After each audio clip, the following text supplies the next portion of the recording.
네, 미국의 새 대북 정책에 강한 불만을 드러낸 북한을 향해 미국이 외교의 장에 나올 것을 촉구했습니다.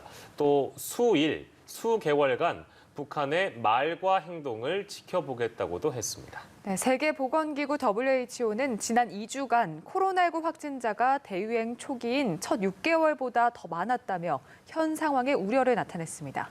밤사이 들어온 글로벌 뉴스 김지수 기자와 살펴보겠습니다. 어서 오십시오. 안녕하세요. 네, 미국이 북한과의 비핵화 협상을 위해서 발빠르게 움직이고 있는 모습인데 영국에서 열린 주요 7개국 외교 개발 장관 회의 여기가 첫 무대가 된 것 같습니다. 미국이 여기서도 북한을 향해서 좀 강경한 목소리를 냈다고요?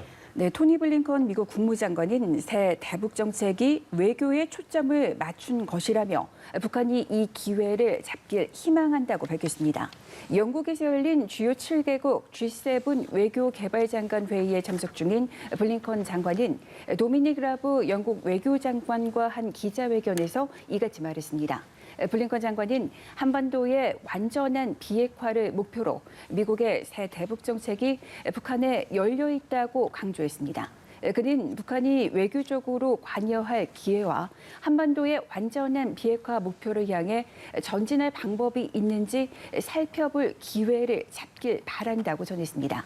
그러면서 수일 그리고 수개월 안에 북한이 말하는 것뿐만 아니라 실제로 행동하는 것까지 지켜보려고 한다고 말했습니다. 미국은 바이든 행정부 출범 100일 만인 지난달 30일 한반도의 완전한 비핵화를 목표로 실용적인 접근을 통해 외교적 해법을 모색하는 것을 주요 내용으로 하는 새 대북 정책 방향을 제시했습니다. 새 대북 정책은 과거 단계적 해법과 유사하다는 평가를 받았습니다. 블링컨 장관의 발언은 북한이 바이든 행정부의 새 대북 정책 기조에 반감을 표시하며 매우 심각한 상황에 직면하게 될 것이라고 경고하는 등 도발 가능성까지 열어둔 상황에서 나온 겁니다. 북한을 크게 자극하지 않으면서도 북한이 외교에 방점을 둔 바이든 행정부의 대북 정책에 호응해 대화 테이블로 복귀하려고 하려는 게 필요하다는 인식을 담은 것으로 해석됩니다. 또 북한의 대응을 지켜보겠다고 한 기간을 수일에서 수개월까지 언급한 부분은 북한이 미국의 대응에 불만을 표시하며 도발에 나서는 등 긴장이 지속되는 상황까지 염두에 둔 것 아니냐는 관측을 낳았습니다. 블링컨 장관은 한국과 일본 등 동맹과의 협력도 강조했습니다. 네, 이렇게 동맹과의 협력을 강조한 블링컨 국무장관, 한국, 일본과 양자회담을 했죠. 네, 한국과 미국의 외교 장관이 2달 만에 만났습니다. 정의용 외교부 장관과 블링컨 국무장관은 새 대북 정책 검토 결과를 공유했습니다. 두 장관은 한반도의 완전한 비핵화와 항구적 평화 정착을 위해 계속 긴밀히 공조해 나가기로 했습니다. 또 오는 21일 미국 워싱턴 DC에서 예정된 한미 정상회담 준비와 한반도 문제 등 상호 관심사도 논의했습니다. 한미일 3국과 또 한일 양자 간 외교 장관 회담은 오는 5일에 열릴 가능성이 큰 것으로 알려졌습니다. 한미일 외교장관이 한자리에 모인다면 3국 간에는 코로나19 대응과 백신 수급, 기후변화 대응, 또 국제 현안에 대한 논의가 주로 이뤄질 것으로 보입니다. 정 장관과 일본의 모테기 도시미스 외무상이 대면할 경우 강제징용과 일본군 위안부 배상 판결과 관련한 문제, 또 일본의 최근 후쿠시마 오염수 방류 결정에 대한 의견을 교환할 가능성이 있습니다. 한일 외교장관은 지난 2월 정 장관 취임 후 통화도 하지 못한 상태입니다. 블링컨 장관은 한미 정상회담과 관련해 이번 대면 회담 자체가 미국이 한미 동맹을 매우 중시하고 한미 동맹이 포괄적 관계로 발전하고 있음을 보여주는 것이라고 말했습니다. 네, 이번에는 코로나19 소식 살펴볼 텐데요.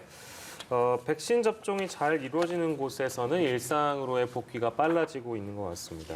미국 뉴욕은 당초 발표했던 정상화 일정을 앞당겼다면서요? 네, 미국 뉴욕이 자신감을 찾은 모습입니다. 코로나19 극복에 대한 자신감을 바탕으로 정상화 일정을 앞당겼습니다. 뉴욕주는 식당과 체육관, 판매 업소에 적용했던 인원 제한 규정을 오는 19일 전면 폐지합니다. 앞서 뉴욕시가 밝힌 정상화 시행일은 7월 1일이었습니다.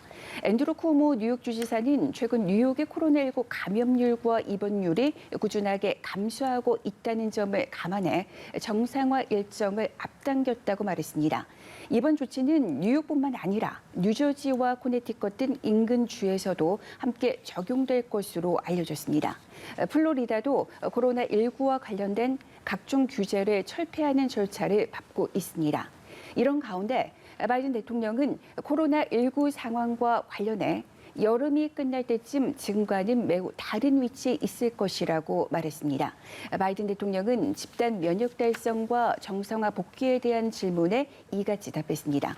바이든 대통령은 백신 생산을 늘리기 위한 정부의 노력이 계속되고 있다면서 더 많은 사람이 백신을 접종해야 한다고 말했습니다.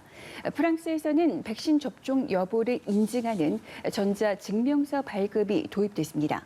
백신 접종을 완료하면 관련 앱에 QR코드를 내려받을 수 있습니다. 대유행 이후 세 번째로 전국적인 봉쇄가 내려진 프랑스는 이 증명서를 기반으로 일상 복귀를 구상하고 있습니다. 이 증명서는 검사 결과가 음성이거나 코로나19 항체가 있거나 백신을 맞았다는 점을 인증해주고 있습니다. 세 가지 조건 중 하나에 해당된다면 경기장이나 전시회 같은 사람들이 많이 모이는 행사에 참여할 수 있습니다. 독일이 이르면 이번 주 안에 백신 접종자나 완치자에 대해 봉쇄를 완화할 전망입니다. 접종자와 완치자에게 쇼핑, 미용실이나 동물원 방문, 야간 통행 금지나 사적 모임 제한과 같은 규제를 완화하는 방안이 도입될 것으로 알려졌습니다. 다만 거리 두기와 마스크 착용은 계속 지켜야만 합니다. 네, 백신 접종이 원활하게 이루어지고 있는 곳에서는 이렇게 봉쇄를 풀고 있습니다만 전반적인 세계의 상황은 좋지 못한 것 같습니다. 이 세계보건기구 WHO가 현 상황에 대해서 계속해서 우려의 목소리를 내고 있죠. 네, 세계보건기구 WHO는 지난 2주간 확진자가 대유행 초기에 첫 6개월보다 더 많았다고 우려했습니다. WHO는 인도와 브라질이 지난주 확진자의 절반 이상을 차지했지만 매우 취약한 상황에 직면한 다른 나라들도 전 세계에 많이 있다면서 이같이 밝혔습니다. 그러면서 백신이 유일한 해답이 아니라며 거리 두기, 마스크 착용, 손 씻기 등 기본적인 방역 수칙을 거듭 강조했습니다. 아울러 다음 달 주요 7개국 G7 정상회의가 열리며 이들 국가는 세계의 많은 백신 생산자들의 본거지라면서 오직 이들 국가의 리더십으로 백신 위기를 해결할 것이라고 기대했습니다. 네, 하루빨리 집단 면역에 도달하기 위해서는 또 어린이와 청소년의 접종도 이루어져야 하는데 유럽에서 이에 대한 검토가 시작됐다고요? 네, 유럽 의약품청이 화이자 백신을 12세 이상에게서 허용할지 여부를 검토합니다. 유럽의약품청은 다음 달 결과를 발표할 예정이며 다만 추가 자료가 필요할 경우 발표가 늦어질 수 있다는 입장입니다. 앞서 지난달 30일 화이자와 바이온테크는 두 회사가 공동 개발한 코로나19 백신 사용 승인 대상을 12세에서 15세까지로 확대해달라고 유럽의약품청에 요청했습니다. 두 회사는 미국 보건당국에는 지난달 초 요청한 바 있습니다. 이 백신은 미국과 유럽연합 EU 모두에서 현재 16세 이상을 대상으로 사용 승인이 나 있는 상태입니다. 세계 백신 면역 연합은 코로나19 백신 공동 구매 배분 국제 프로젝트인 코백스를 대표해 모더나와 사전 구매 계약을 맺었습니다. 구매량은 최대 5억 회분 가량으로 이 가운데 3,400만 회분은 올 4분기에 나머지 4억 6,600만 회분은 내년에 공급될 예정입니다. 세계 백신 면역 연합은 세계보건기구 WHO와 함께 코백스를 주도하고 있으며 WHO는 지난달 말 모더나 백신을 긴급 사용 목록에 올렸습니다. 백신이 WHO의 긴급 사용 목록에 올라가면 코백스를 통해 세계 각국에 골고루 배분될 수 있습니다. 네, 이 소식까지 만나봤습니다. 지금까지 글로벌 브리핑 김지수 기자와 함께했습니다. 고생하셨습니다.